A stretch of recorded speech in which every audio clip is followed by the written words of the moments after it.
मसीह की। पास्टर विशाल केंद्र सत्संग मंडली से, और मेरे साथ हमारे चर्च की अभी अगुआ है सिस्टर रेनू, जो अपनी गवाही बताएंगी और जो हम सबके जीवनों के लिए बहुत इम्पोर्टेंट है।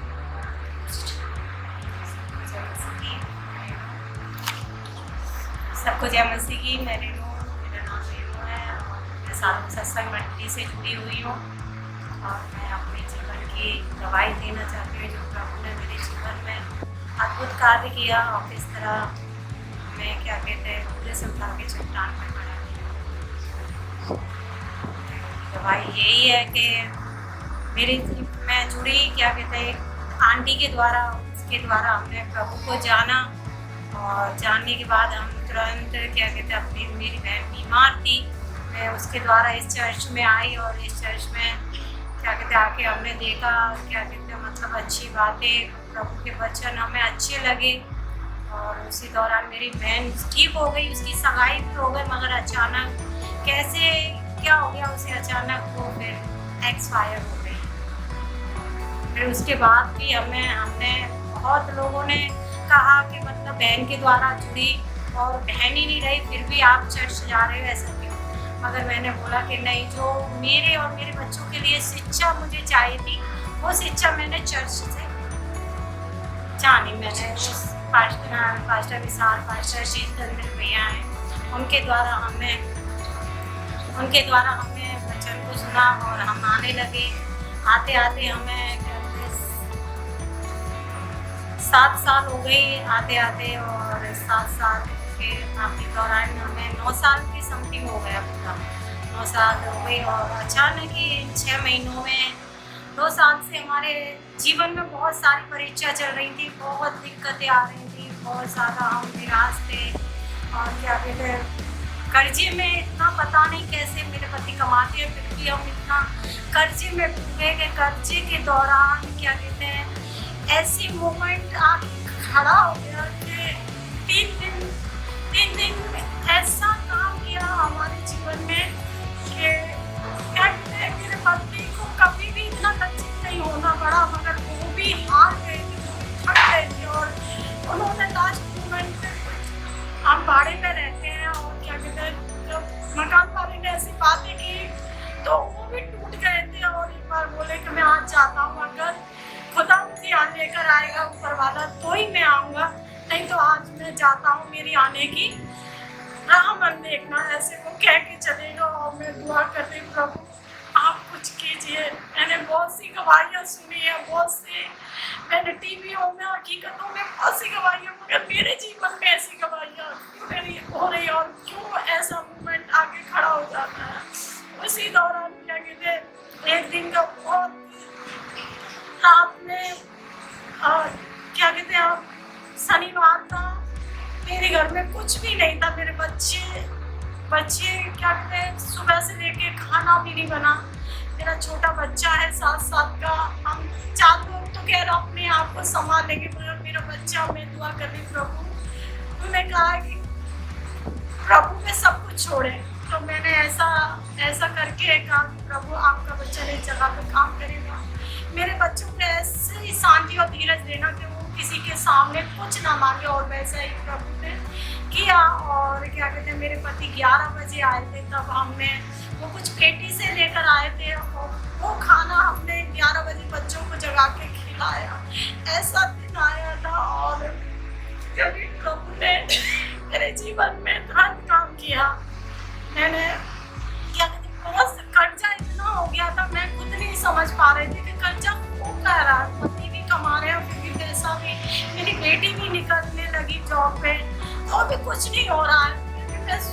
मुझे अंदर से एक बात है कि कुछ नहीं होगा, जब तक प्रभु काम नहीं करेगा तब तक कुछ नहीं होगा। और एक दिन ऐसा आया कि मैं बहुत ज़्यादा कर्जे से बहुत ज़्यादा टूट गई थी। जब भी रोती थी तो मेरे बच्चों में इतना वो था कि मुझे सीख देते थे कि मम्मी सब कुछ होगा, आप क्यों रोती हो, सब कुछ होगा, तुम परमेश्वर को विश्वास करती हो, तुम इस तरह से रो रही हो। कोई भी कुछ कह देता तो मुझे अंदर से ऐसी फील होती थी कि पता नहीं प्रभु, मैं धीरज रखती थी कि कोई नहीं प्रभु करेगा। आखिरी मोमेंट में एक समय ऐसा आया कि चारों तरफ से गिर गए, हमें कुछ नहीं मिल रहा है। और सबसे ज़्यादा बड़ी गवाही मेरे जीवन में ये थी कि जो हम बैंक से कुछ लोन लेते हैं, तो लोन हमने कुछ ऐसा नहीं भर पाए थे, तो उसके दौरान मेरी सारी जगहों से सारी जगहों से ऐसा हो गया कि कहीं से हमें पैसा नहीं मिल रहा था, सब जगह से मना हो गई। और मैं सबसे थक गया कि मैं इससे लेती हूँ उससे लेती हूँ, तब उन चीज़ों को करती थी, मगर मैं इतना शर्मिंदा होने लगी थी। प्रभु मेरे वचन में लिखा है कि तुम देने वाले हो, मगर प्रभु मैं कब तक ऐसे कर्जा ले लेके ऐसे अपना कैसे गुजारा करूँगी प्रभु, कैसे और कहीं से नहीं कुछ हो रहा था।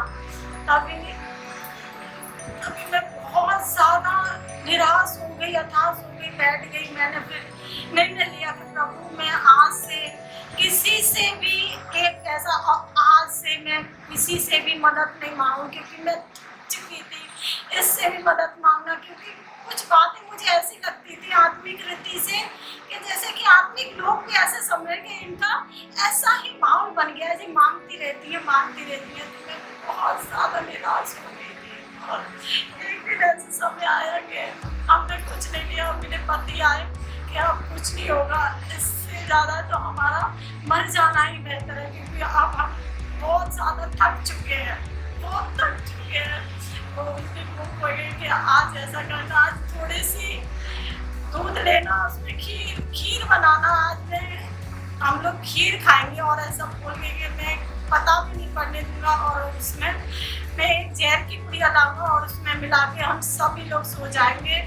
और मैं कहने लगी प्रभु ऐसा क्यों हो रहा, क्योंकि हम लज्जित थे, इतना लोगों ने लज्जित किया हमें हर बातों से। मगर मैं परमेश्वर पे भरोसा रखती नहीं, खुदा तो मेरे एक टाइम मैं यही कहती थी प्रभु मैं इस घर से जाऊंगी तो मैं हर एक आशीषों को पा के जाऊंगी, मैं तुझे ऊंचा उठा के, जो कि प्रभु तूने कहा है कि मैं पूरे से उठा के चट्टान पे बिठाने वाला परमेश्वर। तो अब मैं इस घर से जाऊंगी तो मैं निराश नहीं होता, मैं खुशी के साथ तेरी आशीषों के साथ यहाँ से जाना चाहती हूँ। प्रभु ने उसी दौरान इन 3 महीनों में वो काम किया जो मेरे जीवन में कभी नहीं हुआ। मैं सोचती थी सबके जीवन में दवाइयाँ आती है, कोई कुछ भी संडे में कुछ भी लेकर अपनी मिठाइयों को बांटना, मेरा दिन कब आएगा कि मैं अपनी कलीसियाओं में गवाही दूंगी। मगर एक दिन कौन सा समय था जब उनकी यहाँ गवाही हो रही थी, उस दिन के लास्ट मेरे कानों में आवाज आई थी कि अगले संडे तू इस जगह पे गवाही देगी। और नेक्स्ट संडे आया तो आके मैं जिस बातों को मैंने सोचा नहीं, वो बातें क्या कहते हैं, मैंने फौरन एक डाल दिया, क्योंकि कुछ पैसों के कारण पैसा हमारा पास नहीं हो रहा था। तो मैंने ऐसे ही डाल दिया प्रभु की मात्रा में, प्रभु जो कुछ होगा अब आप ही करोगे, अब हमारी क्षमता खत्म हो गई, अब मैं सहन नहीं कर पा रही। तो मैंने डाल दिया शुक्रवार का दिन रात कॉल आया कि ऐसे जो व्यक्ति कह रहा था कि आपका क्या रीजन खराब हो गया है किस्तों का, आपको मेरे यहाँ से तो क्या कहीं से भी कुछ भी नहीं मिलेगा, क्योंकि आपका रीजन खराब हो गया है ऐसे करके। तो मैं फिर प्रभु के हाथों में सौंपा के कुछ भी करना है प्रभु आप ही करोगे। इतना कर्ज 2 लाख रुपए मेरे और मेरे पति के लिए बहुत ज़्यादा थे। तो इसी दौरान हम लोगों ने क्या कहते हैं वो बोल के गए, मगर प्रभु का मैं धन्यवाद करती हूँ। मैं घर पे थी, मैंने प्रार्थना की कि प्रभु आप उन्हें समझ देना, बुद्धि देना, और जो बोल के गए हैं प्रभु उनके जीवन में आप काम करना, ऐसा कुछ ना हो। तो वैसा ही हुआ। वो आए थे तो उस दिन उस हफ्ते में सबसे ज़्यादा काम हुआ उनका। और उसी शुक्रवार को क्या कहते हैं बैंक वाले का फोन आया कि दीदी आपके अकाउंट में 65 या 75 हज़ार रुपये अकाउंट में आ गए। और मैंने जो सोचा नहीं था वो कार्य प्रभु ने मेरे जीवन में किया। मगर कहीं ना कहीं कुछ ऐसी बातें हुई कि मैंने मेरे प्रभु ने ऐसे अंदर डाला कि आपको प्रभु में कुछ बोना है। मैं कहने लगी प्रभु मेरा तो 2 लाख का कर्जा और मैं मतलब इससे मेरा क्या होगा, और फिर भी मेरे अंदर से ऐसी बातें आ रही है कि मुझे कुछ देना है। तो मैंने वो बातें वहीं की वहीं दबा दी, वो काम भी रुक गया, वो काम भी रुक गया। मैं फिर प्रभु ऐसा क्या, फिर एक दिन सोचने लगी कि मतलब ऐसे क्या, फिर मैंने निर्णय लिया नहीं कुछ भी चाहे मेरे पास बचे या ना बचे प्रभु, मगर खुदा मेरे मन ने कहा कुछ कार्य मैं करूंगी, मैंने किया। उसके बाद फिर एक बार प्रभु ने अनुग्रह किया कि 1 लाख रुपए का फिर क्या कहते हैं मेरा लोन हो गया। जो जो असंभव नहीं था प्रभु ने उसको संभव किया। हमेशा का धन्यवाद करती हूँ। इन 6 महीनों में मेरे जीवन में प्रभु ने इतना अद्भुत काम किया और मेरे बच्चों में जो बदलाव नहीं था, लोग क्या कहते बोलते थे मगर मेरे बच्चों के दौरान कुछ बातें ऐसी थी मगर मैं अपने प्रभु के ही आगे रखती थी, किसी से कुछ नहीं कहती थी। वो बदलाव भी मेरे बच्चों में आया और बच्चे परमेश्वर के लिए खड़े हो गए। परमेश्वर का धन्यवाद करती हूँ। और मेरे अब्बू ने मेरी कलीसिया ने मुझे क्या कहते सपोर्ट किया और क्या कहते मुझे हौसला दिया, बढ़ाया कि कमजोर ना हो, आप बढ़िए और प्रभु आपके जीवन में कार्य करेगा। दीदी का भैया का मैं बहुत सारा के भले उनके पास कुछ नहीं है देने के लिए मगर वो इस तरह हमें प्रभु में सम्मान के देकर आ रहे हैं कि कहने को उनके पास कुछ नहीं है फिर भी वो ऐसे बातें करते हैं जैसे कि बाकी भी प्रभु मुझसे बातें कर रहा है। ऐसे करके उनकी बातों का भी मैं मान रखती गई और परमेश्वर की बातों पर भी चलती गई। इसमें परमेश्वर का धन्यवाद करती हूँ। मेरी ये गवाही थी प्रभु ने इस 6 महीने में मेरे जीवन में अद्भुत कार्य